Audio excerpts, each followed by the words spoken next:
Hey fellow book girlies, welcome back to my channel. Today we're posting the ultimate fall reading vlog, which is gonna consist of all of my reads for September that I did last month, and then how I am going to be choosing my to be read books for the month of October.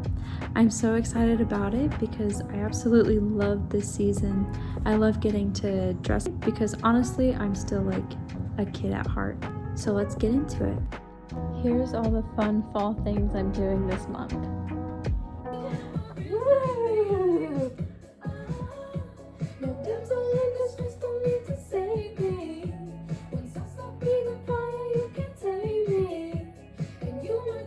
I even changed my background to the super cute autumn one. Now let's get into the books.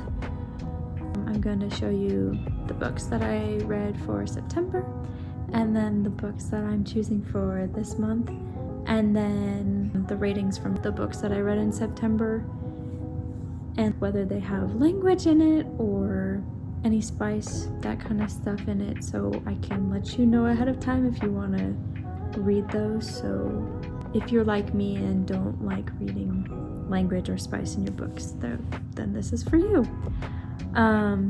And then just a bunch of other fall vibe things that I'm doing these last couple of months. So okay, first off, we have my books that I read for last month, for the month of September. For some reason, I was just in a Regency era kind of mood because I literally ended up picking two. And how I chose those last time was by doing the first chapter test, where I just read the first chapter of the book and then kind of went from there and chose what books I wanted off of my TBR. So in the order that I read them, I finished this one first. It's Edenbrook by Julianne Donaldson, but this is the special like collector's edition. And so it has also the prequel, Heir to Edenbrook, and that's what I've read because I've already read Edenbrook, but I hadn't read like his perspective, which is in Heir to Edenbrook. So I finished that one first, and then I read Uncharted Devotion by Amanda Taylor, and it's pretty cool because my family is actually kind of family friends with her and their family. They've been over to my house for dinner and stuff, but this one was definitely really good. And then we have The Great Cases of Sherlock Holmes. This one actually is a Reader's Digest, so it has like 4 books, and I just picked Sherlock Holmes in it, and that is by Conan Doyle. So, starting with the Heir to Edenbrook, I thought it was really good. It was interesting, like I said before, to see his perspective, other than just Marianne's perspective in Edenbrook. And you definitely would enjoy this if you like the trope of like forced proximity, or where the guy hates every other girl except for like the one girl.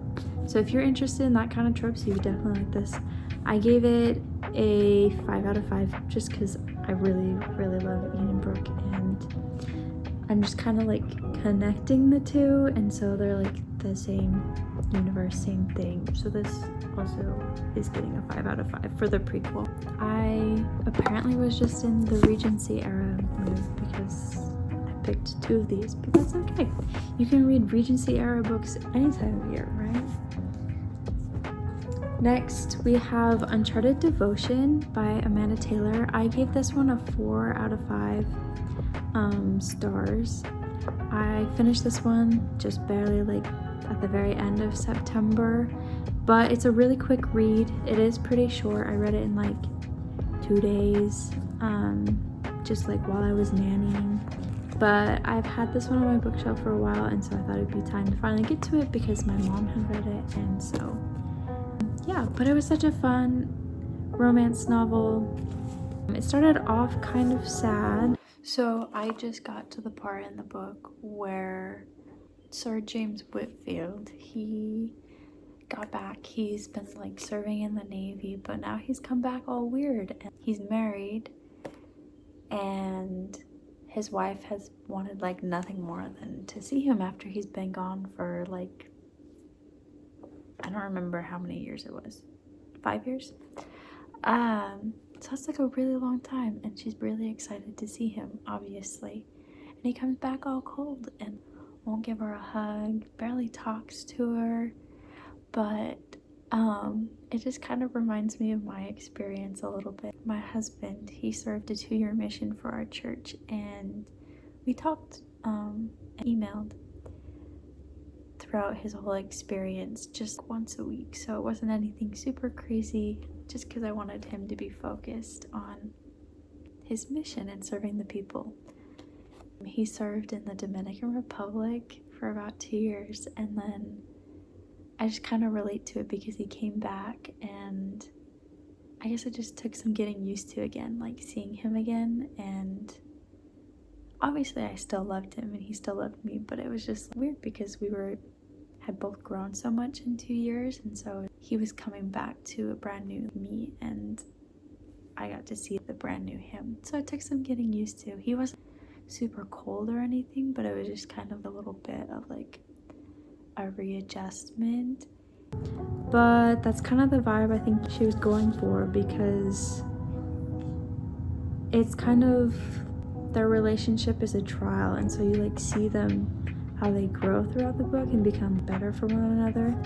I really loved Sarah's character because she just grew throughout it. Before, she was just kind of like hoping for her husband to return home, and she becomes this strong, independent woman. And yeah, she still loves her husband, but she also kind of becomes her own character while he's away. But yeah, if you like the trope of second chance romance or a rekindling romance, then this one's definitely for you, because the characters are already married, and so they don't have to find each other, if that makes sense. So it doesn't go into their like boyfriend-girlfriend stage. It's like, oh, we're married, and then it goes into the struggles of like marriage and just kind of, I guess, like what marriage could be like. And it was just interesting because I'm recently married-ish. It's been like 6 months, so it's been a little while now, so I have a little bit of experience, but still new to it, you know. And so it was interesting reading that, because it's their struggles and just finding each other in their marriage. So I really enjoyed that one. This one, The Great Cases of Sherlock Holmes, was definitely my favorite. I gave it a 5 out of 5 because how can I not give Sherlock Holmes a 5 out of 5? It gave like 8 little short stories. Actually, they weren't that short. But there was 8 of them in here, and I really wanted to read this one because I wanted to get in the mood for my book. And if you don't already know and haven't seen any of my other videos, I'm writing my very first book, and it's a crime fiction book with a ton of romance in it. And so I thought by reading Sherlock Holmes, it would get me into the mood to write my book and see kind of how an investigation goes, or a crime scene goes. And I feel like it definitely helped because I'm in the part of my book now where there's a whole bunch of drama and intense scenes going on. I'm also watching Blacklist right now. Get in the mood. If you haven't watched that show, it's also really good. There's 10 seasons, so it's kind of long, but I watched it a long time ago, and now I'm making my husband watch it with me, so I'm rewatching that. But yeah, I really enjoyed Sherlock Holmes. I was only able to solve one of the cases ahead of time before Sherlock Holmes gives you the rundown of the case or whatever and how he had solved it. And so, I'm trying to think which one it was now. I don't want to spoil it either, but there was one case I really enjoyed. It was the one with the children's writing, and there's a past lover who is sending messages to this woman who he still loves, but she's married, and he's trying to get her to run away with him. But then there's a whole bunch of other things that happens. It's kind of intense. All of them are intense, just because it's a crime scene. But yeah, there was definitely one I solved, but the rest of them, it's kind of really cool because Conan Doyle kept me guessing till the very end, and until Sherlock Holmes like explained it to his good friend Watson, and then by explaining it to him, we also get the perspective of the case and how he solved it. So I literally had to go back and re-look through it. That's why I paused it to figure out which one I had solved. It's the second to last one, I think, in like the 8 stories, and I pretty much guessed that the husband was dressing up as the beggar. I also don't want to spoil anything, so I'm not gonna say anything else. I guess that kind of spoiled it, but you know, sorry, my bad. Still go read it though, because it was really good. But yeah, those were my reads for September. And so next we have all of my options for October. And once again, I'm in the fall mood and I want something like thriller, crime, fall vibey. And so these are all my options here. So first off, we have Scythe by Neil Shusterman, which I've read one of his books before. Actually, it's in this pile here, so we'll get to it in a second. It says, a world with no hunger, no disease, no war, no misery. Humanity has conquered all those things, and has even conquered death. Now scythes are the only ones who can end life, and they are commanded to do so. In order to keep the size of the population under control, Citra and Rowan are chosen to apprentice to a scythe, a role that neither wants. These teens must master the art of taking life, knowing that the consequence of failure can mean losing their own. They learn living in a perfect world comes only from a heavy price. A Prince Honor book. Oh, I guess that's just the bottom of it. Who published it? My bad. And then Twilight, of course. The back of it says, all three things I was absolutely positive. First, Edward was a vampire. Second, there was a part of him, and I didn't know how dominant that part might be, that he thirsted for my blood. I don't know, I read it like that with a southern accent, but... and third, I was unconditionally and irrevocably in love with him. Next up, we have this one, which I've read this one before, but I remember it being really good. I've had it for a long time, obviously, because it's really worn, but it's a good crime one. To fill her mother's last request, 24-year-old historic design specialist Catherine Presley Coombs travels to England. Wow, I'm remembering what's happening now in it as I remember the end of it. That's kind of nuts. In order to investigate an elusive family line, armed with an illegible diary, she is determined to discover the identity of her mysterious ancestress. Distracted by an Elizabethan manor and unused to British country roads, Catherine runs her car into a ditch. Luckily, Nick Davidson, a handsome, hard-working local, rides in on his tractor to save the day. As the down-to-earth manager of his family estate, Nick also happens to be one of England's most eligible aristocrats. Nick is certainly not the kind of man Catherine would fall for. A man dogged by media and rumor. Why does she find the English lord so irresistible? Even though she can't overlook their differing values and beliefs, as she and Nick spend time together, their attraction deepens. Why do I feel like it's just telling you literally everything that happens in the story? It's spoiling everything. While she battles through romantic turmoil, Catherine is beleaguered? Sure, that's definitely how you say it. With far more sinister concerns. A series of unexplainable misfortunes that are not mere accidents. With her heart on the line, Catherine discovers her life is in jeopardy, and she has no idea who the perpetrator is. But she has a growing suspicion that the danger might be connected to whatever secrets lie hidden in her ancestors' diary. It just spoiled the whole thing. What the crap? Anyways, next is The Queen's Assassin by Melissa De La Cruz. I've had this one literally forever, since like middle school. And I think I had a coupon for Amazon. I was like, yeah, let's buy a book. And I haven't gotten to it because I keep racking up my books. But there's this one. Calvin Holt is the kingdom's deadliest weapon.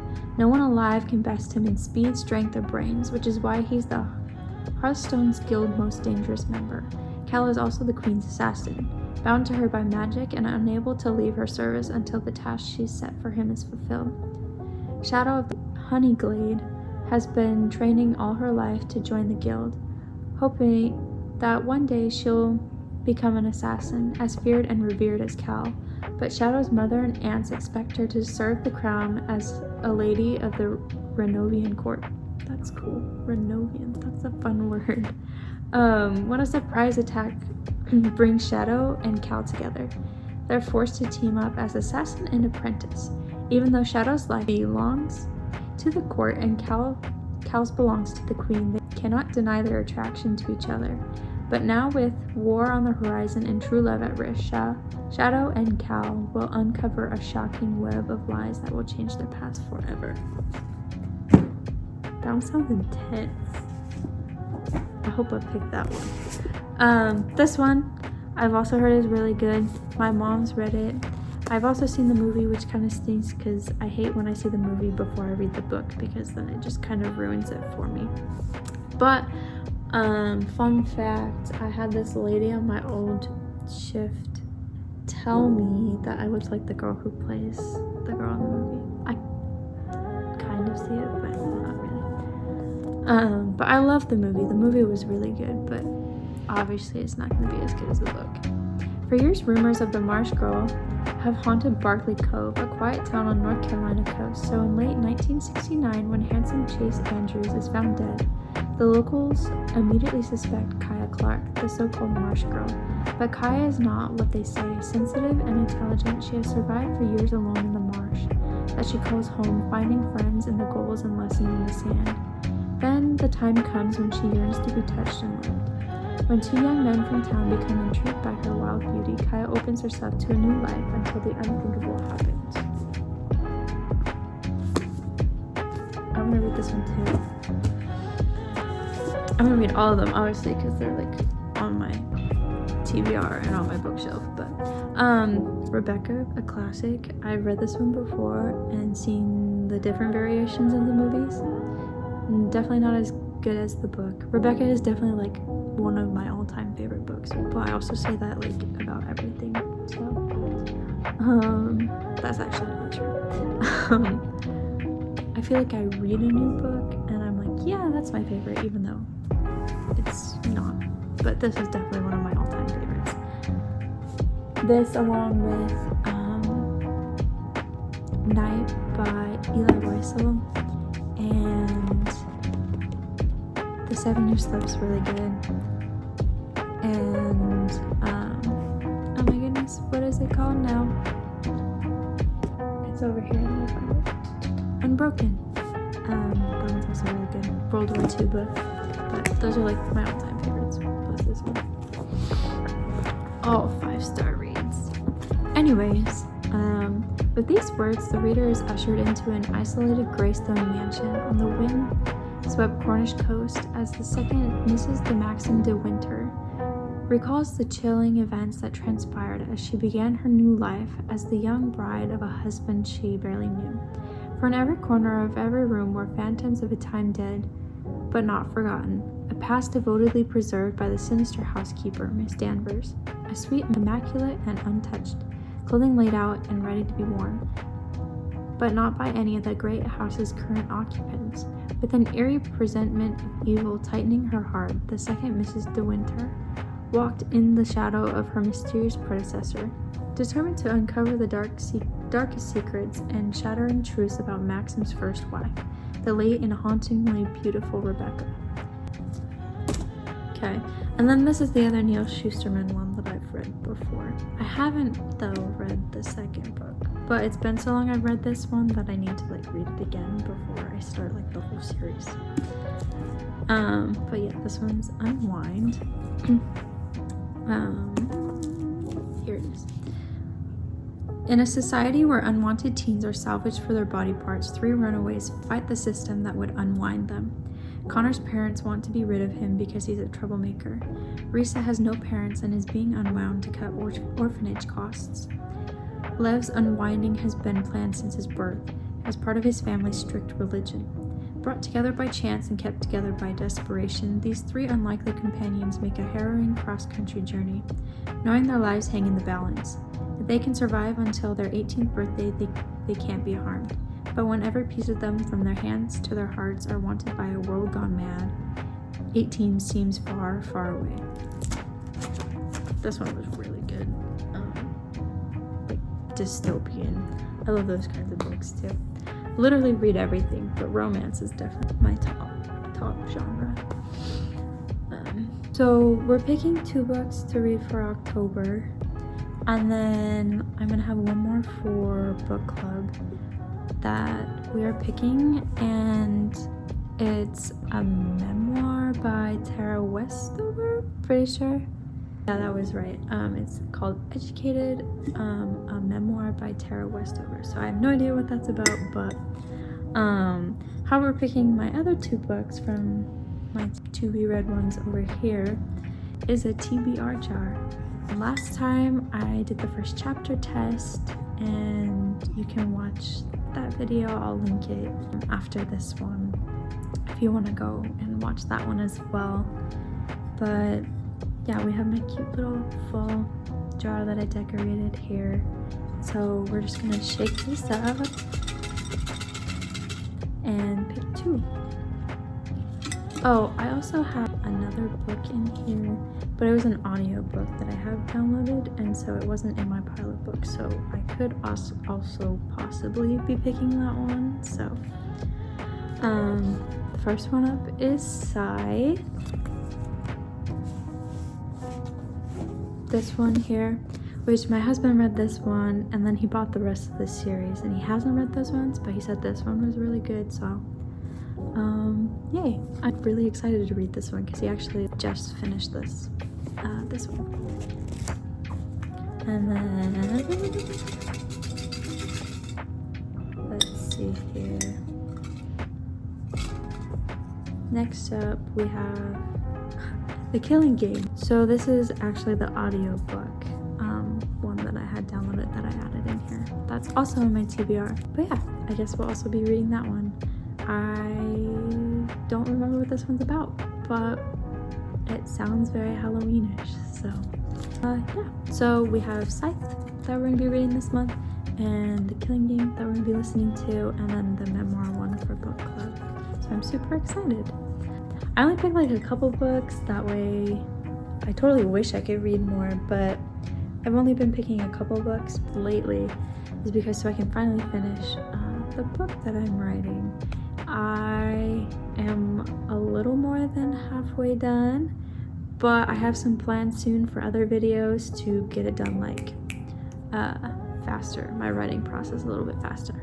Lately I've been a lot better about it. I've been working on it like every night, and I have a set goal of writing words every night.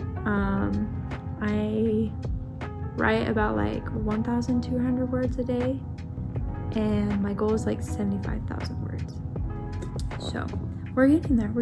I'm so excited. I've been working on a lot of stuff for it, been doing a ton of research. I hope you guys are all excited too. I really appreciate all of the support and everything.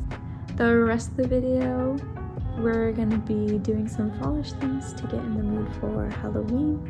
You guys can see the costumes that my husband and I are wearing. I made some yummy stuffed peppers, and I can link the recipe from Pinterest in the comments if you guys want that. The stuffed peppers you cut like into jack-o'-lanterns, so that's cute. The pumpkins are cooling, and then we're gonna bake them and fill them with this after the rice is done cooking. These are gonna be our costumes for Halloween. Let me know if you think we look similar. Also, we did a super fun date, and it's one of my favorites. It was a reading date and a fall picnic. And stay tuned for more updates on my book.